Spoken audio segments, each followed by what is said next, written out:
Hey guys, welcome to Groovin' with the Girls. My name is Ella. And my name is Lily. In this episode, we will shine a light on other people's stories. Since the 9/11 anniversary is a few weeks away, we thought we should honor events that have had a major impact on our country and lives. In this episode, people will share major events that they remember, including 9/11, the assassination of John F. Kennedy, and many more. Through these difficult times, our country unifies, and people develop personal stories that display how these major events made them feel and where they were when they occurred. Stay tuned for the end of the episode to hear what unity means and how important it is for us during difficult times.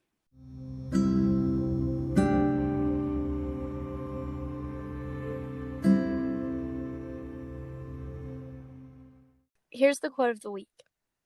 Individually, we are one drop. Together, we are an ocean. Ryono Shuksatoro.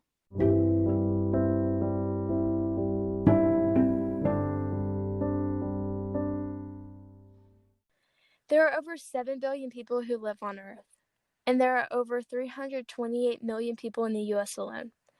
Every person recalls moments in history differently, how these moments affected their life, and most importantly, how they felt when it happened. We have gathered some interviews from people in our life and asked them what they recall happening and how they felt during that moment. Just remember, while listening to them speak, everyone has a story. I spoke to my grandparents, Mr. and Mrs. Hendrickson, about the John F. Kennedy assassination and what they remember about it. That was a very sad day. John F. Kennedy and his wife, Jacqueline Kennedy, flew to Texas, and they were in an open car with the governor of Texas, John Connally. And as they rode through the streets in an open car, they previously had been advised not to take that route. And John Kennedy decided to take the route that had been openly publicized. And as they passed through a certain area on the street, in the streets of Dallas, a gun shot from high above an apartment building, or a warehouse building, I believe it was, killed Kennedy. The bullet went through his neck, and it also struck the governor. And when this happened, Jacqueline Kennedy was trying to get out of the car, and she was rushing to the back of the convertible and wanted help for her husband. I remember that quite vividly. This has always remained a mystery as to whether this was the assassination from a lone gun shooter or whether it was a conspiracy, maybe even involving the mafia, and to this day, that has never been solved. I remember his funeral.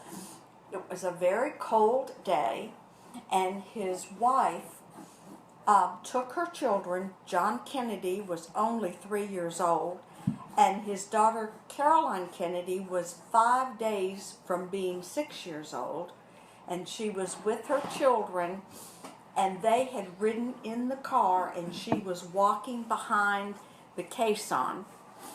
And then the children got out of the car and joined their mother, and little John stood on the side of the road and saluted his father, which has become a very famous photograph. Also, taken to Arlington Cemetery where he was buried, there is an eternal flame there at his grave, and he is buried next to his wife and a child that only lived 3 days, Patrick Kennedy. It was just a very sad time in our history that we lost such a young president. I spoke with my dad about when schools in his county desegregated and what it was like. Here is his story. Greenville was segregated where the white kids and the black kids were really on the other side of the town. So in February of 1970, Greenville County was the last county in South Carolina that was desegregated. And the kids didn't pay much attention to that until about 2 weeks before it all was coming down. We could hear conversations over dinner table with the parents going to PTA meetings and going to town hall meetings. And so it came to our community. Didn't know much about it. My parents were, a little bit of talk about it. Being in an all-white church, you'd hear a little bit of that on Sunday.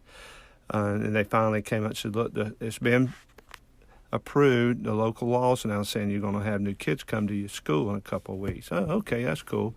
And we got in all in our little groups, and we all stayed outside the rest of the day playing on the field, getting to know each other, playing kickball. And so we just were kids. We didn't really get into you're a different skin color than what we were. We were just there, hey, you're cool. All right, what's the difference about you? So we did that. Was there tension as the year went on to finish up the year for fifth grade? Yeah, there was tension. Not extreme. If the parents would have left everything on in the papers, I think the kids would have worked it out. He further explains being moved to an older school downtown Greenville, South Carolina. They had just built a new middle school at Lakeview, it was called, in that part of the Mill Village area near Furman and all, that was constructed for 6th, 7th, and 8th grade. But since it had desegregated, they took the incoming 6th grade, which it was us, to go to that school. We didn't even go inside. I remember that was making the parents of us white kids angry. Why are you bringing buses here to ship our white kids out to a new school and putting us in an old wore-out school downtown? So that was some tension for maybe a week or two. Parents outside fussing, protesting. But the kids were excited, like, hey, we're getting on a bus and a bus ride every morning, and we go down. They took us to John Street Elementary, and it was going to be only a 6th grade school. And that's where we learned to get along and learn to grow as citizens of Greenville County. It was fun. Some of my best friends, I went to middle school with that, still friends today. Like I said, if you left it to the kids were fine. It was all on the paper and the parents fussing and ranting. There were some fights, but it was just normal kid fights. It wasn't so much about color. It could be other things. To wrap it up, my dad explains how desegregation overall unified his community.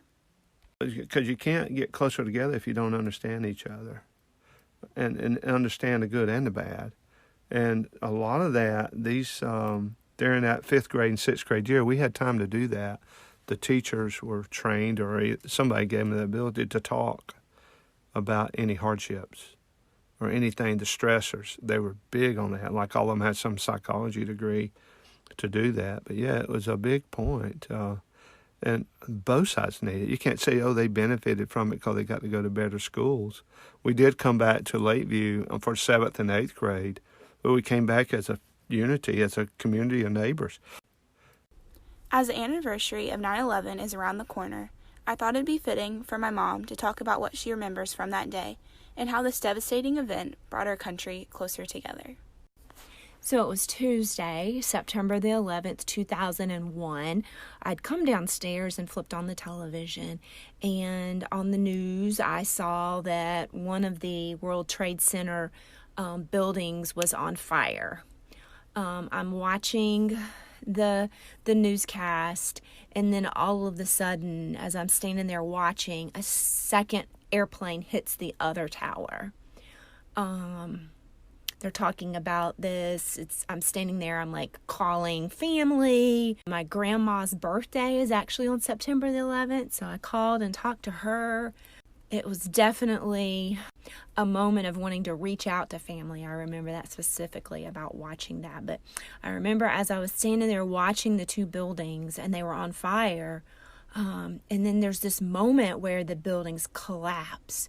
And I remember the newscasters, there was this silence because I don't think they anticipated that was going to happen. That they just crumbled in front of our eyes. But I had no idea, and you could tell the newscasters had no idea. It was a bizarre thing to be watching something happening like that. So, but what I remember most about that day is really like reaching out to family and wanting to be with family and being excited when your dad came home from work so I could hug him, touching base with my family, touching base with your brother and your sister and wanting just to say hello to them. Remember, I think we actually even went out to eat that night, and I remember being out and like just there was this feeling among us all that like we were Americans and we were in this together. It was definitely, it tied us all together. And the president, George W. Bush at the time, came out and the way he spoke, I feel like that was an important piece of all of this, that he spoke for all of us as Americans to pull us all together, that we felt very much united in the entire sort of experience. Well, I think, like, definitely people you knew you had a connection with, your family you wanted to, like, connect with.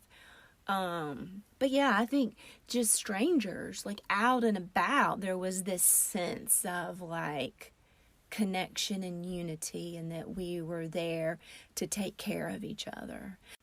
But I really feel like, definitely the president was that unifying force that brought us all together and was of some comfort in a way. I also talked with my grandparents about John F. Kennedy's assassination and where they were when it occurred. They also share how this created unity in our country. I actually saw JFK, I think, about 2 or 3 days before in person. If you look at him driving by in a motorcade, 100 feet away in person, it was for me pretty exciting. He had made a trip to San Antonio during that trip to Texas. And there was a motorcade where a bunch of people were going to go with him to, and I think it was Brooke Army Medical Center, or Medical Flight Center, or something like that. One of the many military bases in San Antonio back then. And there was going to be a motorcade on the southern loop around San Antonio, and Mama let me play hooky. And she and I went there and parked along the highway to see him.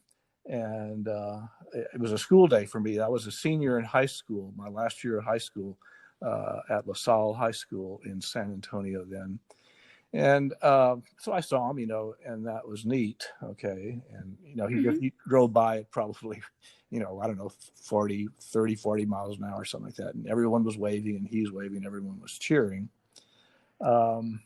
So then, and this is a total block as to where I was when it happened. But I remember very much the next day, okay, because it was a school day, and I'm pretty sure that it was a school day officially even then.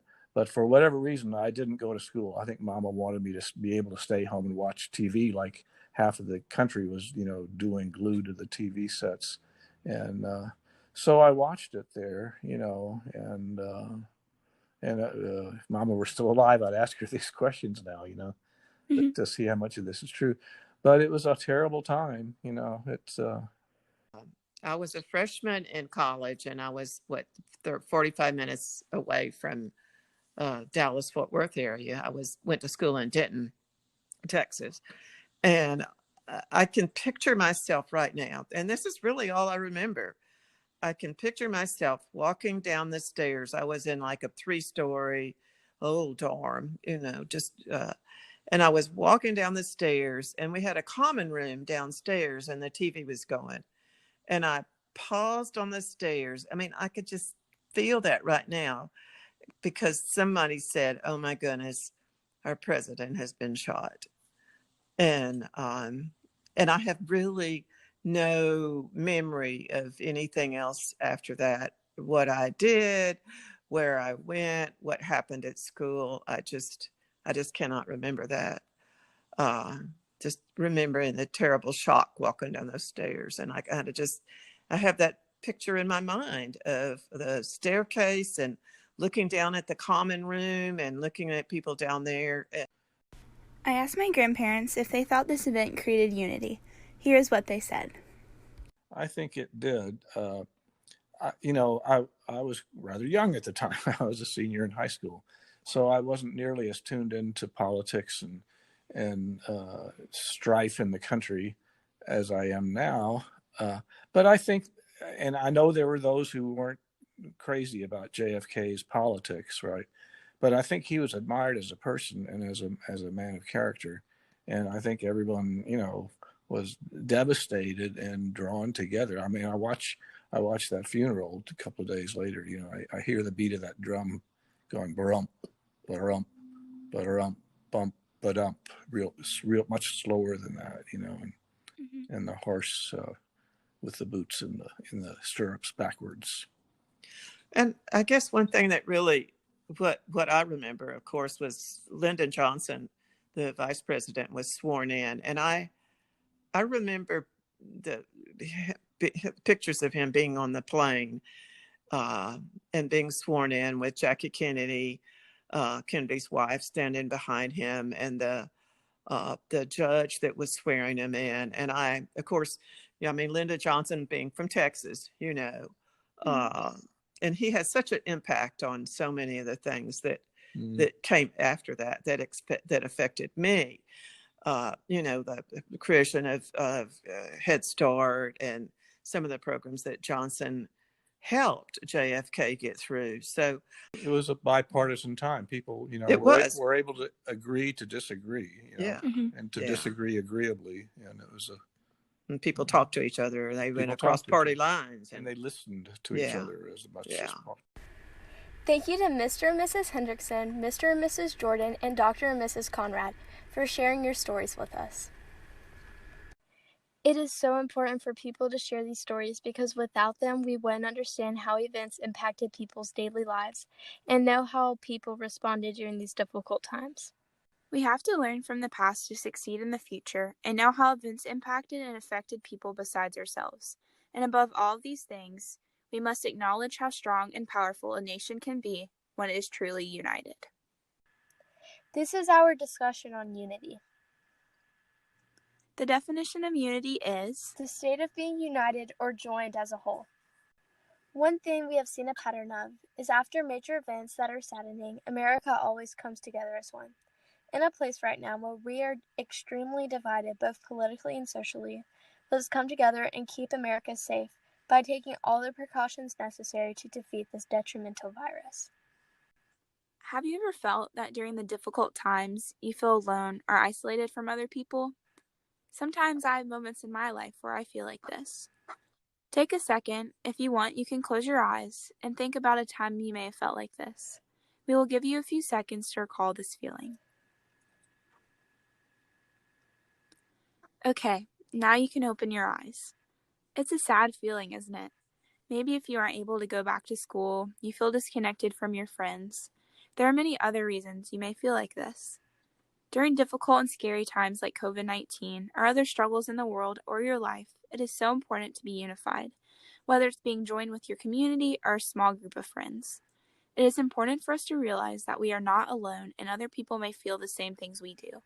Imagine how important it is for one person to not be alone, and think about how even more important it would be for an even larger group, like a country, to be unified.